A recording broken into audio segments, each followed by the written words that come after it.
Boa noite, boa noite, boa noite, boa noite. Sejam todos muito bem-vindos. Vocês estão me escutando bem?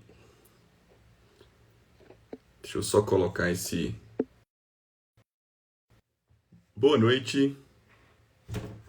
Sejam todos muito bem-vindos a essa live mais do que especial, porque o nosso tema é muito especial e nós vamos conversar também com uma convidada super especial, minha querida amiga, doutora Ludmila Lins Grilo. Vamos chegando, estão me ouvindo bem? Tudo tranquilo aí com o som?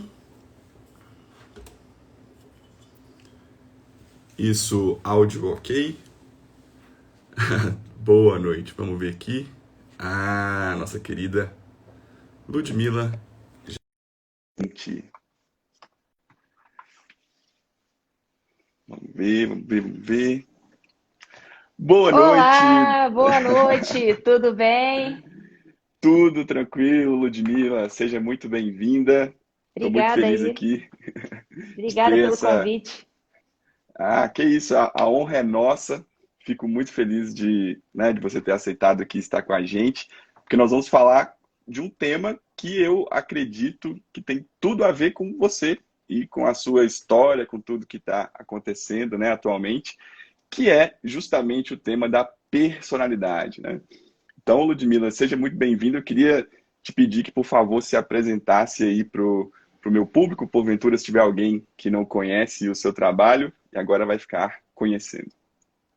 Bom, pessoal, boa noite. Queria inicialmente cumprimentar meu amigo Saulo Barbosa, agradecer pelo convite, né? A gente já se conhece há tanto tempo aqui do Instagram, né? Já nos conhecemos também de Montes Claros e agora a gente finalmente juntos aqui na live. Queria cumprimentar aí o pessoal que tá na live, meus seguidores e seguidores do Saulo. Meu nome é Ludmila Lins Grilo. Eu sou do direito, né? Eu sou formada em direito, eu trabalho além das mídias sociais, no horário de expediente. Eu eu ocupo o cargo de juiz de direito, né? Eu sou juíza de direito do Tribunal de Minas Gerais, apesar do meu sotaque, né? O pessoal pensa que eu sou juíza no Rio de Janeiro por conta do meu sotaque, mas eu sou carioca, mas eu trabalho no Poder Judiciário em Minas Gerais. Então, no horário de expediente, eu sou juíza e à noite eu sou aqui professora nas redes sociais, né? Eu sou, não sei como é que chama, blogueira, influencer, enfim, os nomes aí que vocês quiserem usar. À noite e aos finais de semana eu estou aqui nas redes sociais dando, né, uns pitacos sobre o que está acontecendo no mundo do direito e também no mundo de fora do direito. E é justamente aí que eu acho que entra a especificidade do meu trabalho. É justamente porque eu não me circunscrevo apenas ao direito, porque hoje em dia ficar só no direito, quem é do direito não vai arrumar nada. Não vai arrumar nada. Tem que sair um pouco fora, tem que entender o que está acontecendo no mundo, tem que entender um pouco de psicologia, de filosofia, de geopolítica. Então é mais ou menos isso que eu faço aqui nas redes sociais aí, depois do horário do expediente regular. Exato, muito bem, muito bom, Ludmila. Você sabe que hoje eu Fala estava. aí de você, porque deve ter muito seguidor meu aqui também. Aí você se apresenta aí pro pessoal. Verdade, verdade. Bom, meu nome é Saulo Barbosa, sou médico psiquiatra e também desse mesmo modo, né, como disse a Ludmila, ali durante o dia a gente atende ali os pacientes, né, com quadro de ansiedade, depressão, até no próprio processo de terapia mesmo. E depois aqui nas redes sociais a gente acaba falando sobre várias coisas, dentre elas o amadurecimento. Agora eu estou lançando um curso sobre justamente personalidade, né? E é um tema que eu estava doido para falar logo, para lançar um curso, mas a gente precisava fazer um trajeto todo de preparação até poder, de fato, entrar nesse assunto.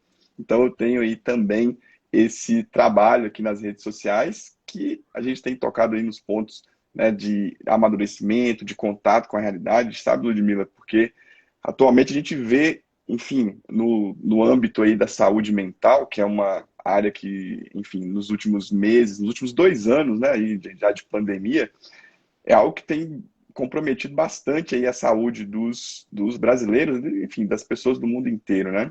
Porque a gente vê que não só a questão da pandemia afetou a saúde corpórea, né? Mas a saúde mental também foi bastante afetada, sobretudo na questão de ansiedade e uma coisa que a gente vai falar hoje aqui ao longo da nossa live, que é essa capacidade de se orientar na realidade, né? Infelizmente, as pessoas elas estão sendo tomadas aí por um medo, não só um medo real e proporcional, mas muitas vezes um medo desproporcional que acaba por fazer com que elas se lancem aí em comportamentos que não são, digamos, os mais condizentes de um ser livre, né? E acabam aderindo aí a certos comportamentos de massa de manobra, né? Então, nosso trabalho toca em todos esses âmbitos aí e acredito que essa é a interseção entre o meu trabalho e o seu trabalho e vai ser um prazer aqui conversar com você, Ludmila.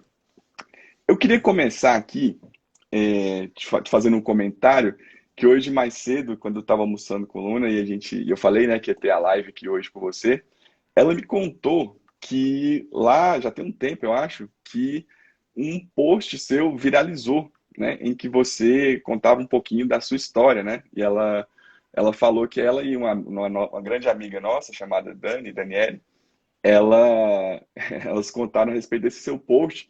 Foi numa época que surgiu um post aí de uma outra pessoa falando Tá. sobre meritocracia ou algo desse tipo, né?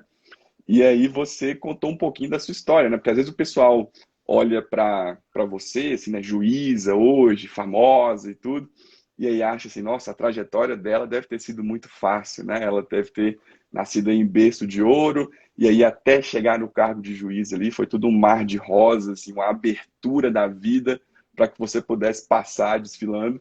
Mas na verdade a história é um pouquinho diferente, né, Ludmila? Inclusive tem até uma cicatriz de um tiro. Como é que é essa história aí da sua juventude? É muito bom você ter tocado nesse assunto. Essa história é legal. Essa história é legal. E tem a ver com essa nossa live aí a respeito da personalidade. Esse foi o primeiro post meu que viralizou. Eu tive vários posts viralizados, mas esse aí foi o primeirão, assim, que viralizou muito, né? Foi em 2016, né? Olha quanto tempo aí que já tem. E o que aconteceu nesse post? Esse post foi um post do falecido Facebook, né? Ainda havia essas viralizações de Facebook e tal. Eu nem tinha Instagram, ou se tinha, não usava, não lembro. Acho que eu fiz o Instagram, mas não usava o Instagram. Eu só usava o Facebook nessa época.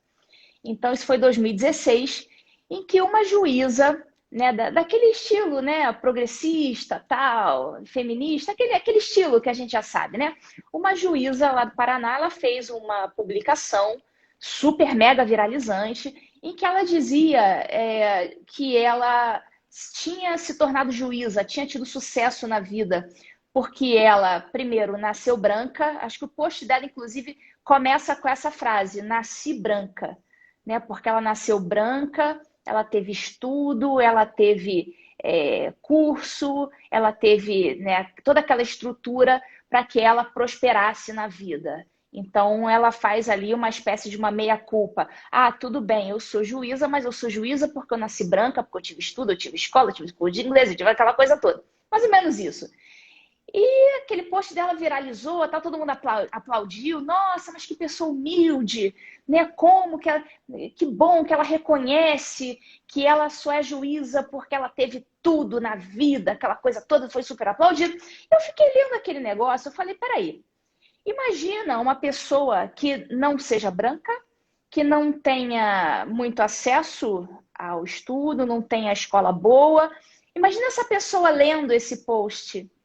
Exato. O que ela não vai sentir? O que isso não vai gerar nesta pessoa de bloqueio para que ela se jogue e tente também esse destino, caso seja do gosto dela, caso ela queira esse destino? Que tipo de bloqueio essa publicação não vai ocasionar nela? Foi a primeira coisa que eu pensei. E a segunda coisa que eu pensei, pô, mas se eu tivesse lido isso quando eu era mais jovem, será que eu também não teria meio que me constrangido, me coagido a não tentar? Porque, como você falou, as pessoas olham para a gente, acham que a gente já nasceu assim, a gente já nasceu bem sucedido, nasceu em berço de ouro, tal. Mas o fato é que com muitas pessoas, assim como comigo, não foi bem assim, né? Eu sou do subúrbio do Rio de Janeiro, eu morava ali no bairro de Olaria, quem conhece o Rio, né, vai conhecer o bairro de Olaria, dali da minha janela tinha, né, uma maravilhosa vista do Complexo do Alemão, e assim, uma vida normal, de uma pessoa pobre, pobre normal, sabe? Que andava de ônibus, estudava ali na escola do bairro, aquela coisinha ali, nada demais, entendeu? Então, eu também não, eu não tive, quando era criança, eu não tive curso de inglês, não tive essas coisas, né? Algumas coisas que hoje são coisas meio básicas, eu não tive na época. Então, eu tive uma vida assim, pobre normal, tá? Não era pobretona, Uhum. pobre normal, pobre do subúrbio, né? Pessoa normal. E eu falei, pô, peraí, pera lá, cara. Eu ia pra escola, ia de ônibus, andava de ônibus cheio, tinha aquela vida, sabe, de pessoa ali do subúrbio. Eu pensei, pô, se eu me fiasse no que essa moça tá falando, talvez eu tivesse desistido, eu tivesse, pô, não, eu não tive tudo que ela tem, então eu vou desistir aqui. Eu pensei, poxa, o mal que esse texto não deve estar causando por aí, eu me senti no dever moral de escrever algo em resposta, em dizer, pô, pessoal, não é bem assim não, não é bem assim não, né, o buraco é mais embaixo. Então eu escrevi um texto em resposta em que eu contava, né, que eu era suburbana, né, vivi lá quase 30 anos da minha vida no subúrbio do Rio de Janeiro, né, era pobre, tive que começar a trabalhar lá com 17 anos, não tinha grana. Já aos 17 anos eu já não recebia nada dos meus pais, assim, o que eu comprava era meu, assim, eu tinha que comprar minha roupa, tinha que comprar meu sapato, tinha que, né, me virar.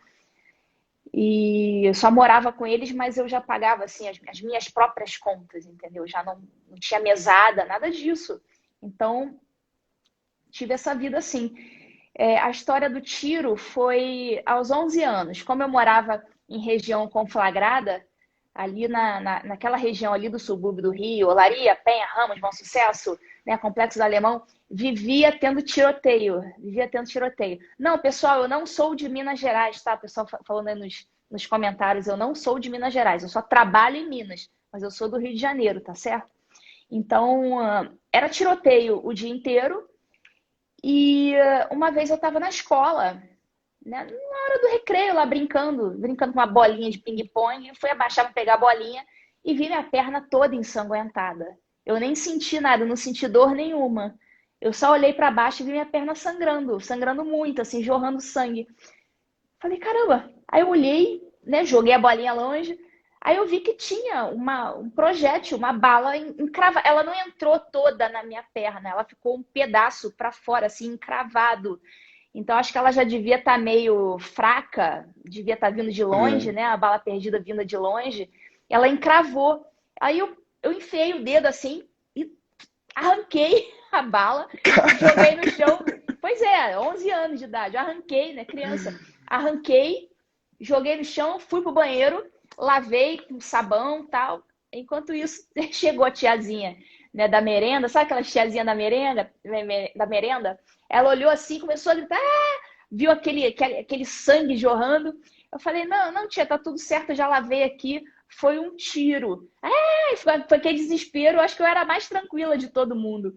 Aí eu fui lá para a diretoria, a diretora fez lá um curativo na minha perna, aí ligou pro trabalho do meu pai, aí o meu pai foi para a escola. Naquela época, acho que nem foi feito o boletim de ocorrência, ninguém se ligava nisso naquela época, início da década de 90, foi acho que 1991, e a gente fez o Caraca. curativo e foi assim. Eu tenho essa marquinha, uma marquinha meio verdinha assim na minha perna até hoje, mas é quase imperceptível.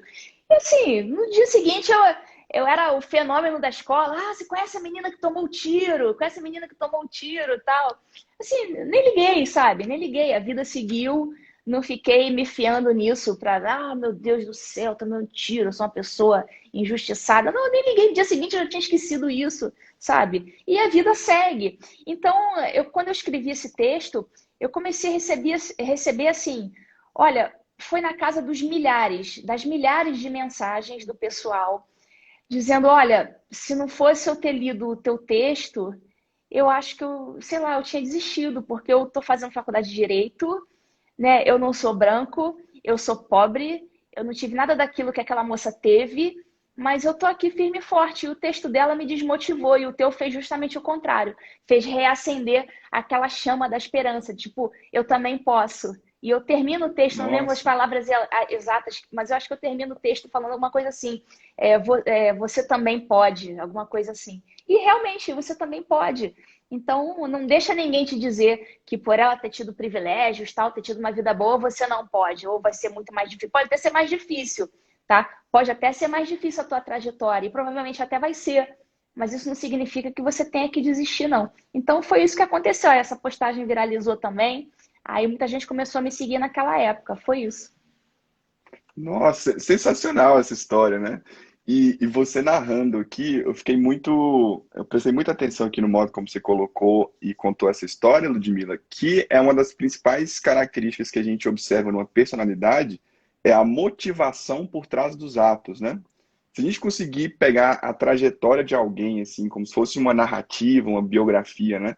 E você conseguir pegar ali a motivação principal por trás ali do conjunto de atos dela, aí sim você consegue inferir ali mais ou menos em que estágio está ali, né? Do desenvolvimento.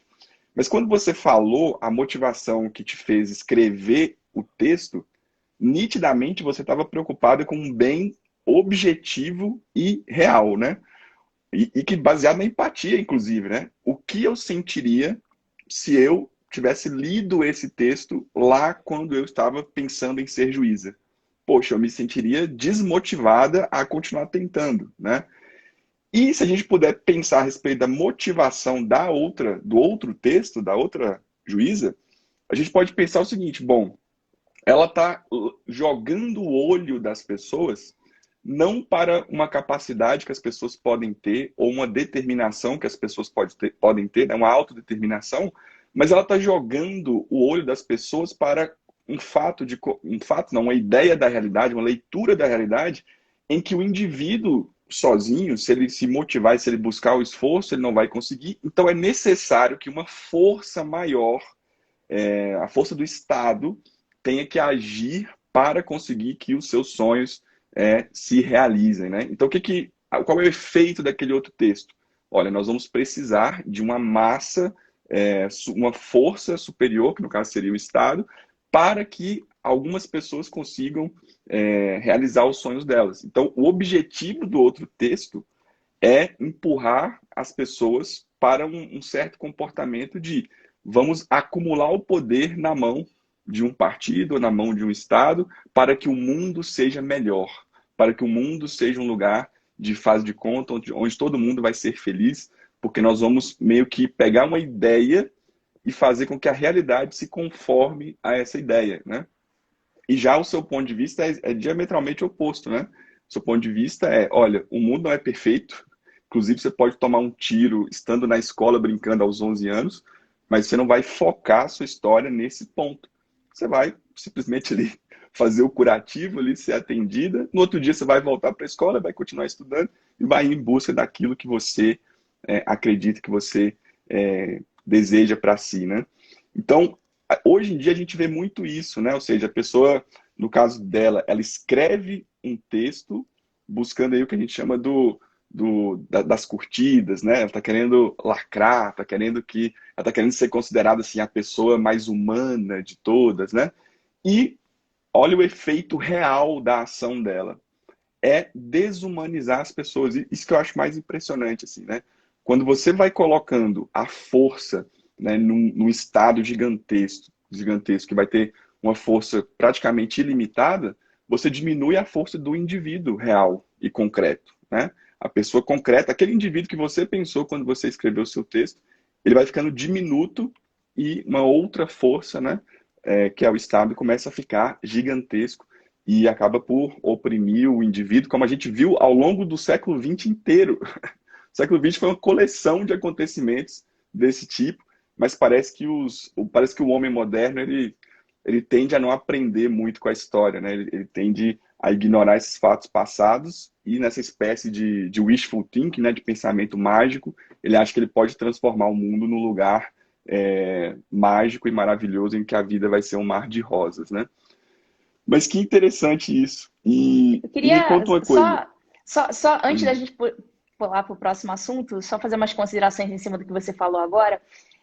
A sensação que eu tive foi exatamente essa que você falou, que o texto dela, eu não sei o que se passou pela cabeça dela, mas me pareceu, na minha interpretação, me pareceu uma espécie de sinalização de virtude. É aquela exato. necessidade de sinalizar virtude, sabe? Olha como eu sou humilde, como eu reconheço que o que eu tenho, não fui só eu que consegui, né? A vida me proporcionou isto, então veja como eu sou humilde. Então me parece que o texto dela, na minha interpretação, foi visando o aplauso próprio, o aplauso para Sim, si, foi visando a si própria. Enquanto o meu texto, eu não estava olhando para mim ali, eu estava tentando salvar algumas pessoas que vão se desmotivar com o texto dela. Então, o texto dela, exato. me parece que ela fez pensando em si própria, né? O meu texto eu fiz pensando para os outros, embora eu também tenha recebido muita crítica, dizendo como se eu tivesse escrito aquele texto para pagar de bambambam. Bam, bam. Ah, eu nasci pobre e venci. Eu não estava nem pensando nisso na hora, entendeu? Mas o pessoal sempre arruma um jeito também de dar a criticada, né? Você tenta ali Sim, fazer alguma coisa. Quem está tentando fazer alguma coisa, meu amigo, não tem jeito. Sempre vai ser criticado. Tá todo mundo vendo ali o que você fez, né? Eu sei o resultado do que eu fiz, né? Deus sabe o resultado do que eu fiz, sabe? Sei lá, eu não faço ideia, acho que, não sei, umas 2.000, 3.000 mensagens que eu devo ter recebido na época de pessoas agradecendo pelo meu texto. Então, assim, eu fiz algo que não importa se alguém me aplaudiu, tudo bem, ótimo, beleza, muito obrigada. Mas a minha intenção não foi essa, não.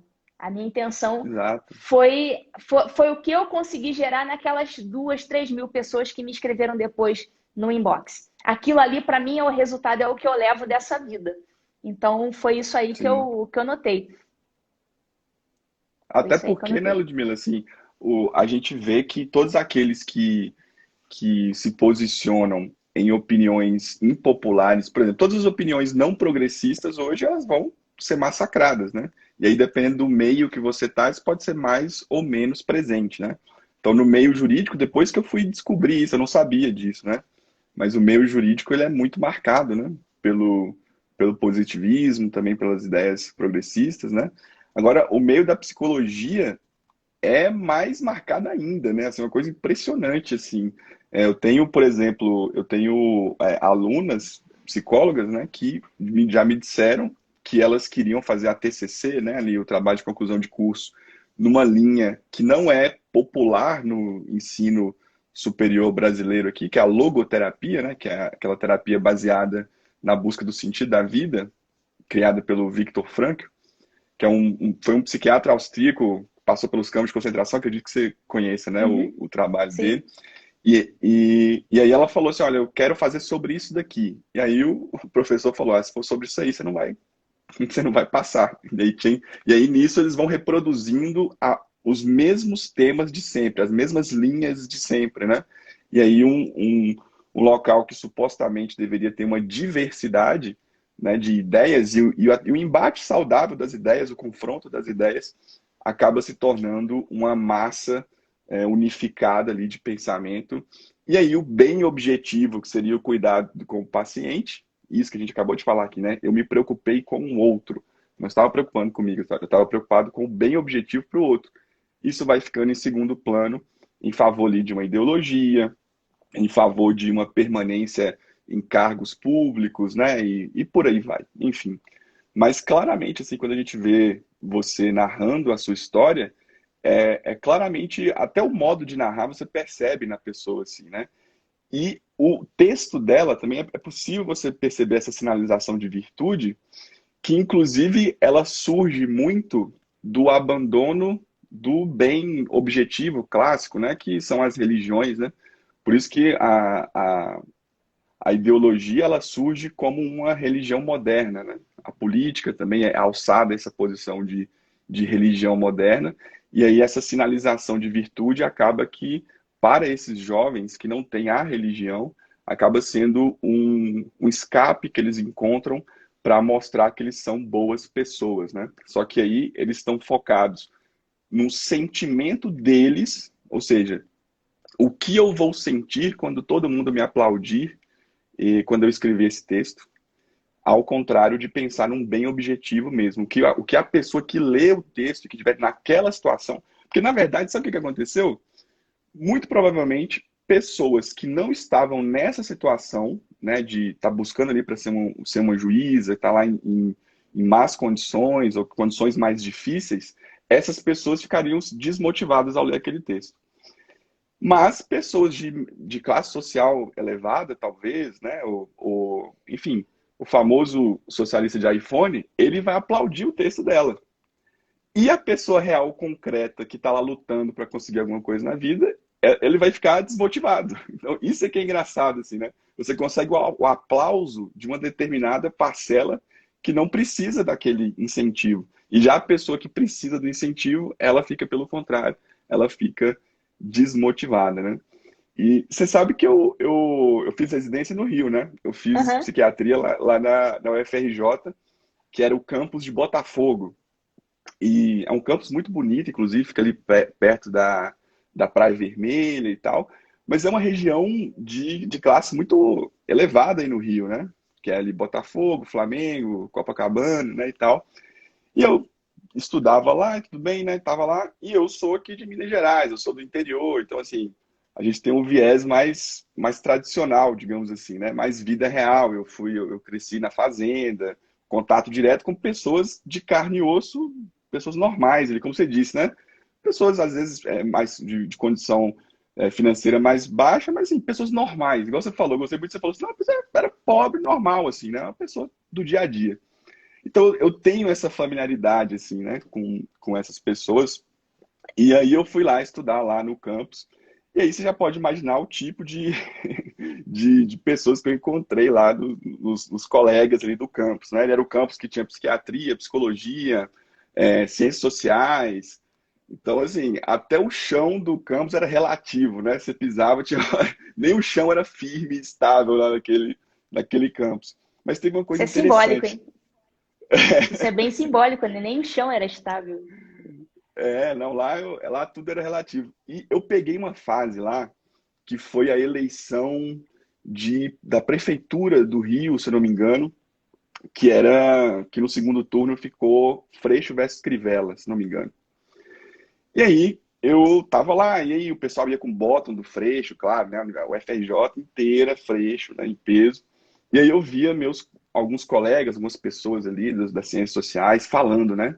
Não, porque em defesa dos pobres, né? É Freixo, né? Não sei o que e tal, e muito assim. E eu olhando para aquilo, pô, não sou do Rio, não conheço nada, né? E tal. E aí eu pegava e ia lanchar tinha um bequinho lá no campus, né, chamado Sujinho, inclusive, que tinha lá vários lugares assim que vendiam lanche assim e tal. E era um pessoal, os comerciantes humildes assim que iam lá vender o lanche e tal. E eu fui lá lanchar. E aí eu tô lá lanchando e eu tava trocando ideia com o cara lá que vendia o salgado, e aí me chega o zelador da UFRJ e começa a conversar com o dono lá da banquinha, lá da barraquinha de salgado, né? E aí eles estão lá conversando assim, cara, e aí essa eleição, poxa, tem que dar Crivella de qualquer jeito, né? Porque, nossa, Freixo não dá, e nossas crianças, né? O que vão ensinar para as nossas crianças? Não, tem que ser Crivella, Crivella e tal. E aí foi muito interessante para mim, como experiência prática, porque eu conversava com o jovem rico, normalmente filho de funcionário público, que estava fazendo um ensino superior lá na UFRJ, e ele tinha uma ideia do que o pobre era. E ele se achava defensor do pobre, né? E aí eu ia lá, estar de frente com o pobre, trocando uma ideia, né, com o cara, e as ideias deles eram completamente diferentes da ideia do universitário brasileiro. E aí vem a eleição, né, no segundo turno, e o Crivella vence, né, as eleições. E aí, quando divulgaram o mapa da eleição, o Freixo só ganhou na Zona Sul. É incrível, você digitar no Google, digita aí mapa do segundo turno, sei lá, vai estar lá, Botafogo, Flamengo, só a área dos mais ricos votou no Freixo, e o Rio de Janeiro inteiro, assim, a periferia, assim, toda votou no Crivella, né? E eu não estou aqui nem dizendo que Crivella é bom ou ruim, ou nada desse tipo. Só estou fazendo uma análise de como muitas vezes as ideias das pessoas, elas não têm correspondente na realidade. E essas pessoas se acham os defensores ali dos mais pobres ou de algo assim, e eles não têm ideia do pensamento das pessoas mais humildes, e muitas vezes eles acham essas pessoas mais humildes inferiores intelectualmente, no sentido de que eu, esclarecido, né, aqui na minha torre de marfim da universidade, eu vou cuidar desse pobre que não sabe raciocinar e que só vota errado, né, e coisas desse tipo. Então, essa desconexão do pensamento com a realidade, isso impossibilita a pessoa desenvolver uma personalidade forte, que é uma personalidade, sobretudo, calcada na realidade, que nada mais é que o trono da verdade, né? Então, quando você falou assim, olha, quando eu escrevi aquele texto, eu estava querendo um bem objetivo ali para as pessoas. Ou seja, é um ato sincero diante da verdade. Então, eu já queria deixar esse ponto aqui, né, que qualquer personalidade que se construa, que se pretenda ser forte, sem dúvida nenhuma, ela vai ser uma personalidade pautada sobre atos diante da verdade. É um testemunho diante da verdade. Isso aí me lembrou um humorista que é sempre citado pelo professor Olavo, que se chama Groucho Marx, né? Era um humorista. E ele tem uma frase muito famosa que diz o seguinte: você prefere acreditar em mim ou em seus próprios olhos? Essas pessoas que você falou, né, esses intelectuais ungidos, nas palavras do Thomas Sowell, eles sempre preferem acreditar no que outros lhes dizem. Eles não acreditam no que os olhos deles estão vendo.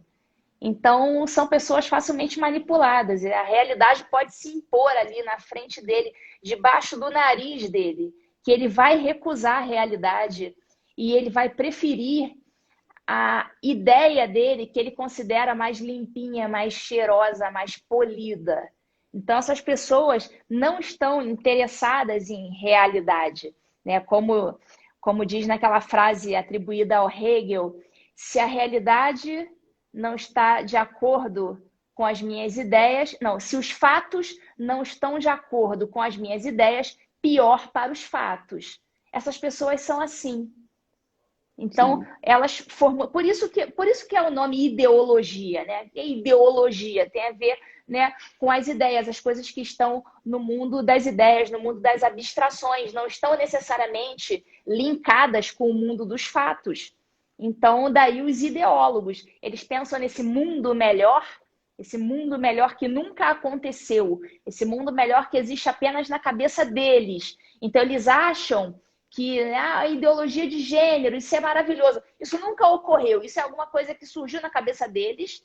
Eles acham que isso aí é muito bom e transportam um futuro que eles consideram ótimo, maravilhoso, hipotético, eles transportam aqui para o presente e impõem aquilo coercitivamente a todos os demais. Então, são os chamados intelectuais ungidos do Thomas Sim. Sowell.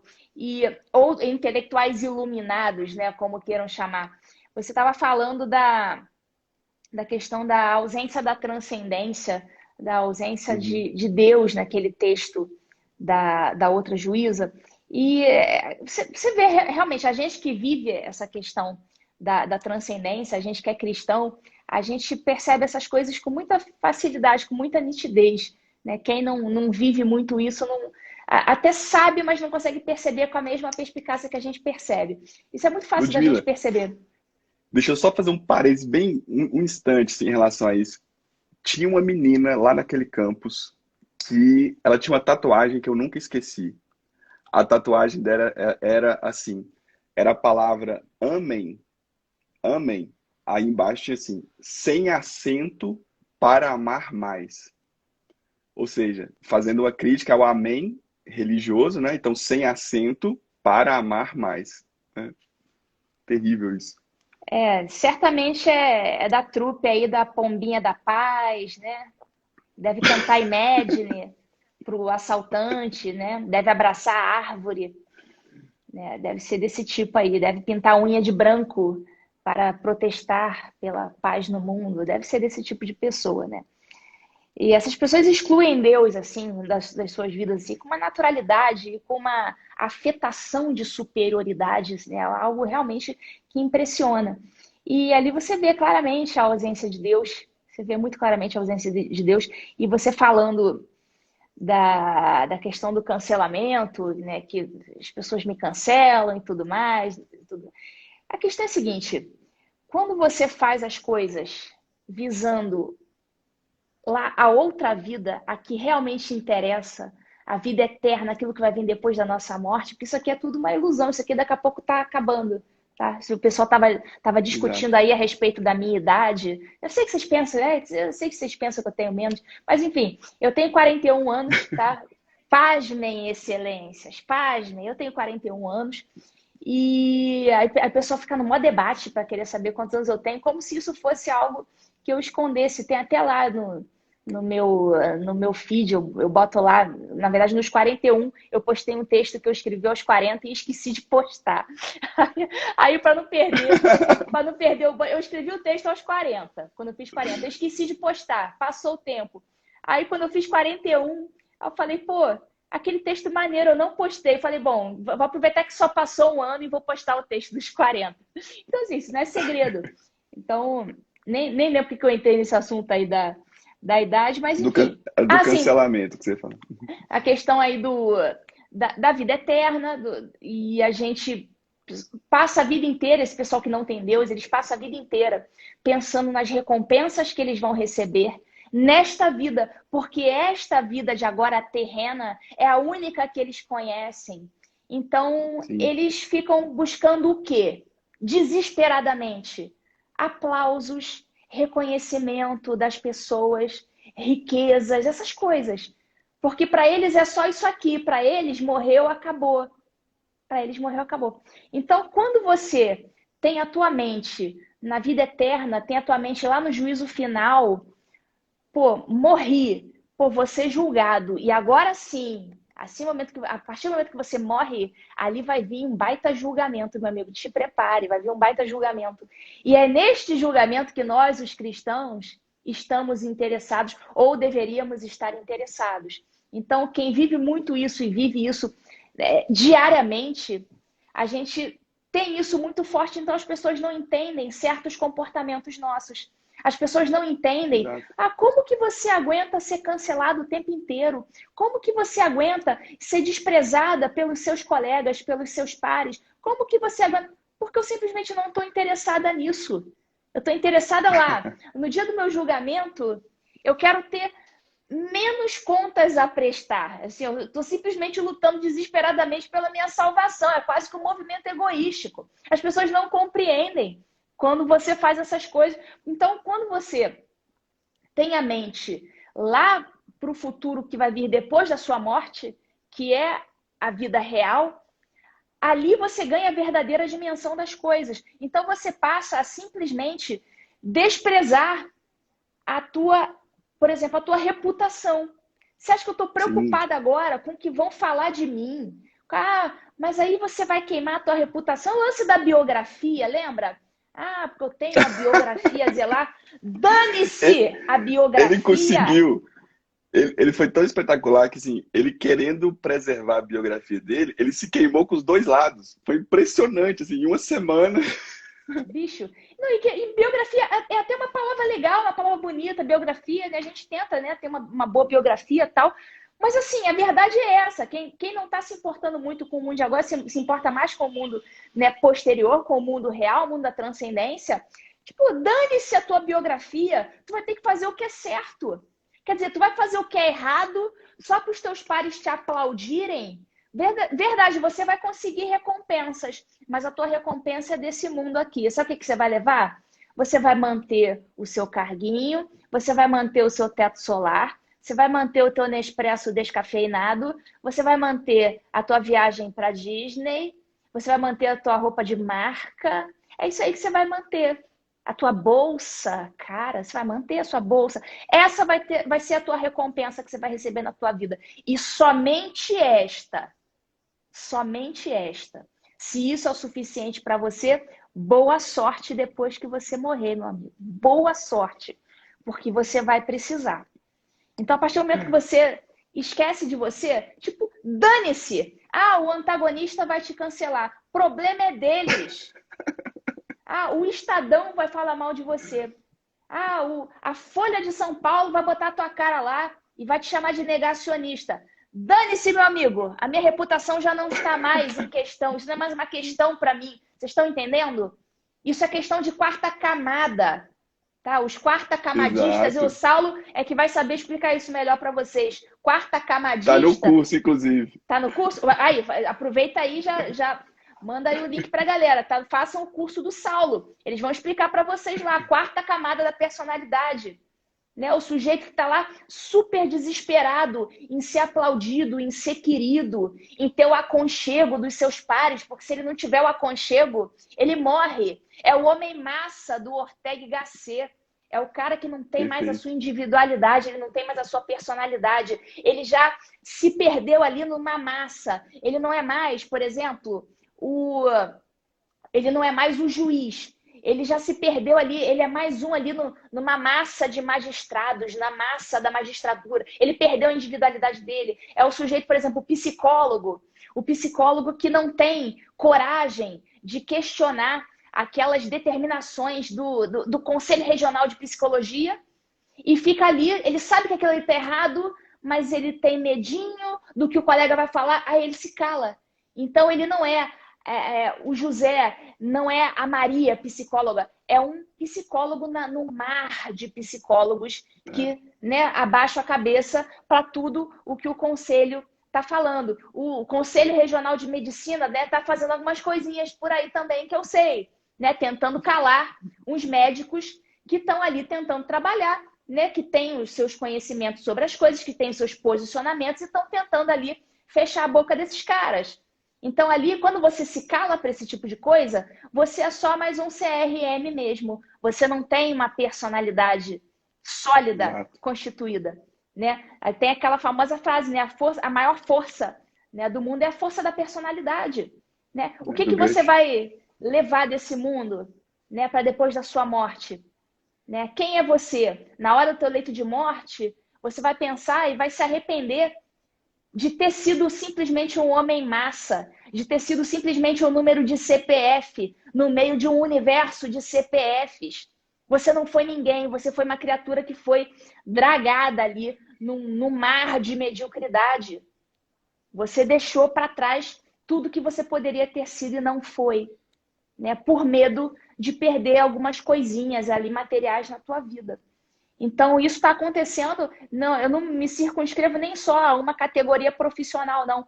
Eu acho que isso Uhum. está acontecendo, isso é geralzão. Eu estou vendo todo mundo, né? Uma massa de profissionais, né, sofrendo com essa questão do homem massa. Todo mundo é só mais um númerozinho no registro profissional, todo mundo é só mais um CPF. Ninguém levanta a cabeça e diz, eu sou eu, este sou eu, e essa é a minha voz no mundo. Porque para Exato. fazer isso, você vai ser cancelado, você vai ser excluído do grupos de Zap, né? O antagonista vai falar mal de você e você não está disposto a isso. Ou seja, você é fraco. Simples assim.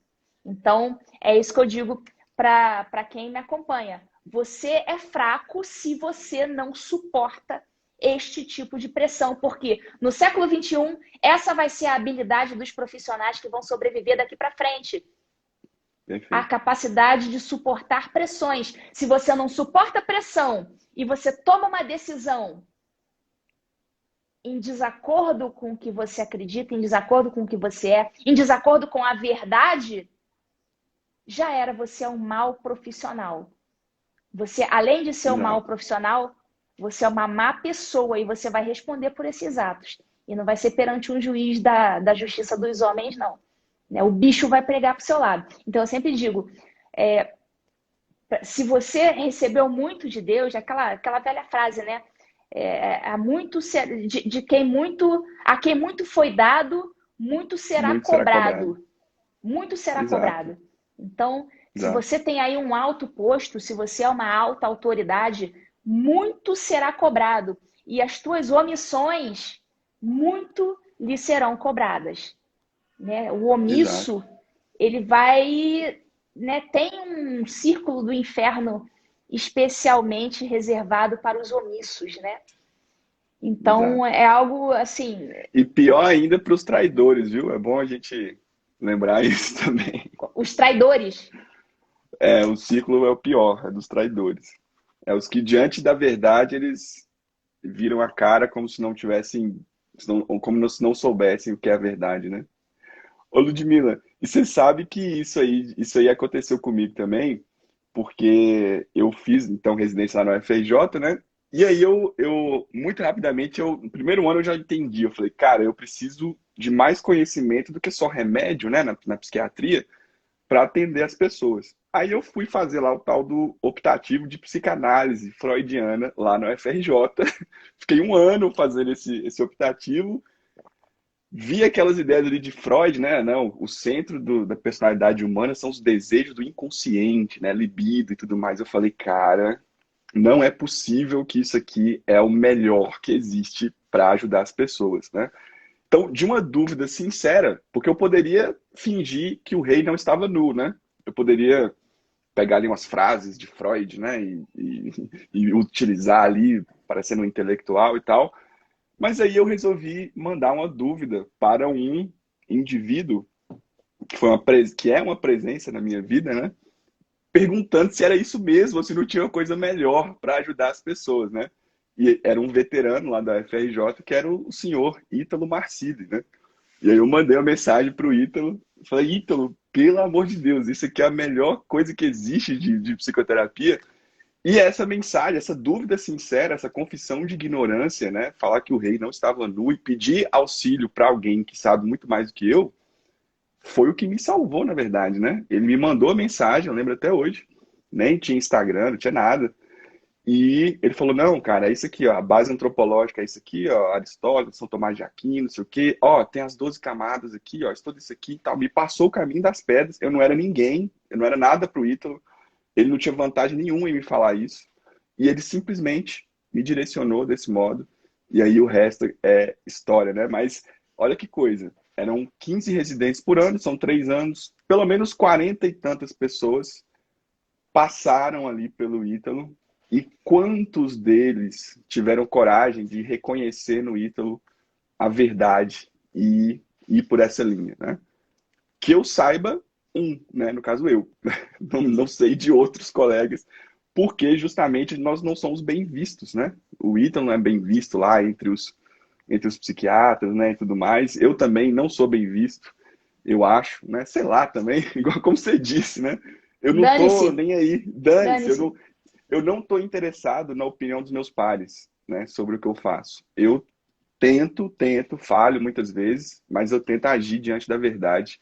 E é isso que eu tenho tentado e estou muito bem, obrigado. Tem ido aí caminhando bem, né, sem muitas preocupações. Inclusive, quando você escuta aí um antagonista ou esses aí que você citou falando mal, é quase um atestado de moralidade, né? Assim, de boa Atestado moralidade. de idoneidade. Exatamente, é quase um selo de qualidade, né? Mas eu queria te perguntar, porque eu acredito também que o caminho da maturidade, ele não se trilha sozinho, né? A gente precisa de presenças maduras na nossa vida e que nos apontam esse caminho, né?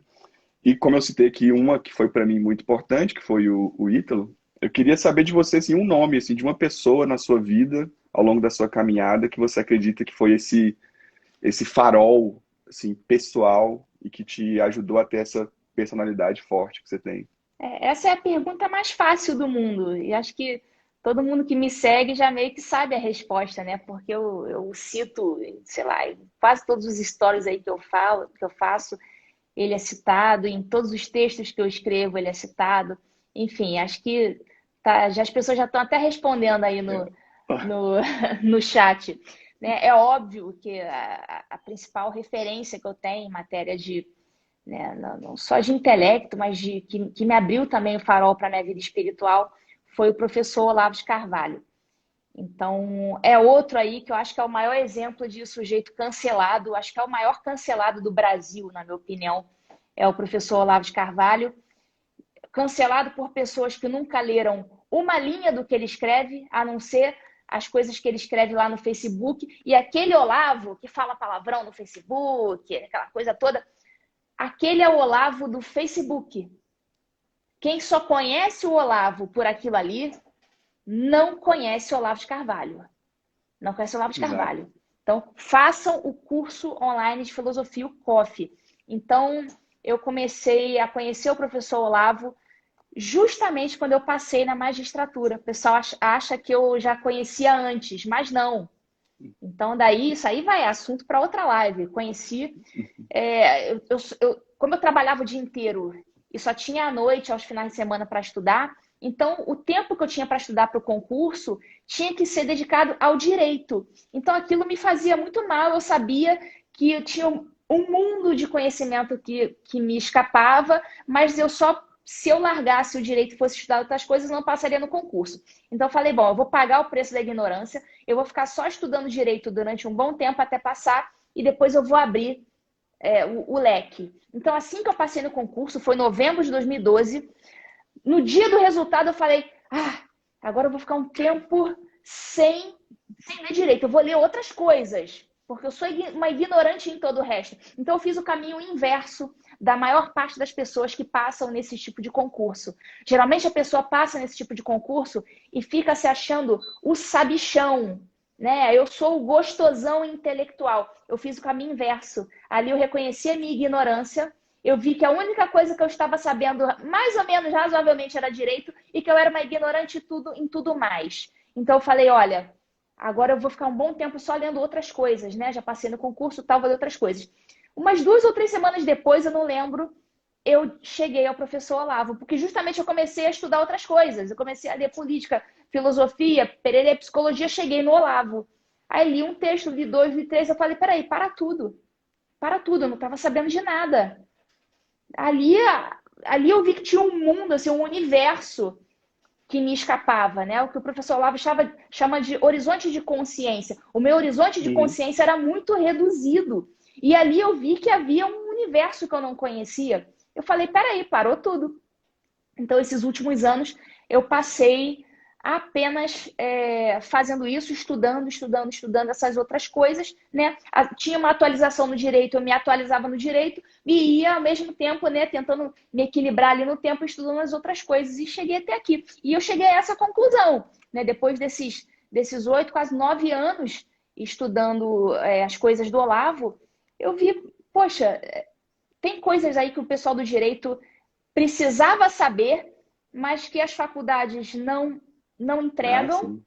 e por isso muita gente não está entendendo o que está acontecendo. Então, por isso que eu consigo fazer previsões que muitos da galera do direito não conseguem fazer. Mas é óbvio, porque a faculdade não entrega certas coisas que eu só obtive depois estudando sozinha com o Olavo. Então, por isso mesmo, aí agora até vou fazer a propaganda aí. No mês que vem, não estou com o carrinho aberto agora, não. Mas no mês que vem vai ser lançado o curso de Direito e Guerra Cultural. Justamente, eu peguei esses meus 8, 9 anos de estudo, compilei em algumas aulas, né, selecionei ali algumas coisas que eram essenciais para a compreensão do que a gente está tendo hoje, que o pessoal do direito não tem, e Uhum. compilei e fiz um curso. Aí até amanhã eu vou até lançar um manifesto mesmo nas redes, vai sair aí, vou pedir até para o pessoal depois ler, clicar, para mostrar justamente isso, a necessidade, inclusive até falo no manifesto, a necessidade da força da personalidade. Hoje em dia não tem mais como a gente exercer qualquer profissão, não estou nem me referindo mais sobre direito não, qualquer uma, sem que você tenha em mente que você precisa fortalecer a tua personalidade, senão você não vai conseguir desempenhar a tua profissão, seja ela qual for. Então, até amanhã eu vou É. lançar aí o manifesto nas redes, vou pedir pro pessoal arrastar para cima, Vamos clicar lá, não sei o compartilhar. quê, Todo mundo compartilhando aí. para difundir aí esse sentimento, essa necessidade que tem de despertar esse pessoal para esses outros conhecimentos, essas outras áreas, a psicologia, a política, a geopolítica, que a gente está vendo hoje que a gente está sendo engolido justamente por causa disso. Olha o que aconteceu aí no episódio aí do Covid, né? Todo mundo sendo manipulado, né? Por meio de normas desconexas, né? Umas burrices monumentais que colocam para a gente seguir, né? Igual um animal incapaz de refletir, incapaz de ter inteligência. Então, a que ponto nós Uhum. chegamos? Então, por isso eu resolvi preparar esse curso, esse manifesto que eu vou lançar amanhã. E você, por sua vez, né, preparou esse curso aí sobre a A personalidade, né? personalidade, exatamente. Personalidade, o curso da vida, né? Tentando falar ali nas as etapas, a base são as 12 camadas, né, da personalidade, mais a experiência de atendimentos, né, que eu tenho. E realmente é uma necessidade ímpar, né? Porque às vezes a pessoa chega no consultório, Ludmila, assim, queixando-se de ansiedade, depressão, a gente resolve essa parte primeiro, que muitas vezes tem origem biológica e tudo, mas de fundo, uma vez tendo superado esse primeiro momento, de fundo aí começam a surgir as verdadeiras questões, né? E uma das principais questões é, olha, Saulo, eu olho para trás e eu não reconheço quem viveu esses últimos anos que eu tenho vivido da minha vida. Esses atos não são meus. Eu estou sendo levado pelo mar das circunstâncias, né? Então, o objetivo é que a gente encontre a nossa voz, né? Que a gente possa encontrar o nosso lugar no mundo e servir bem de acordo com a nossa capacidade, né? E agora, enquanto você falava, né? Eu lembrei muito daquele texto do próprio Olavo, que é o Prometa ao Ser, né? Eu não lembro se esse é o título exatamente do texto, mas é um texto que fala basicamente tudo isso que a gente falou aqui, né? Tudo em volta é exasperação imaginativa, né? Uma Uhum. desconexão com a realidade. Então, eu acho que essa sem dúvida nenhuma é a maior necessidade que nós temos hoje em todas as áreas. Acho que todas as áreas elas vão convergir para essa necessidade de formar bem a nossa personalidade, mas para isso a gente precisa de boas presenças, né? E graças a Deus essas presenças elas têm se multiplicado. Ainda somos poucos em comparação com a quantidade geral das pessoas, mas esses poucos têm feito um estrago muito, muito bonito e nós estamos só começando, né, Ludmila? Exatamente, estamos só começando.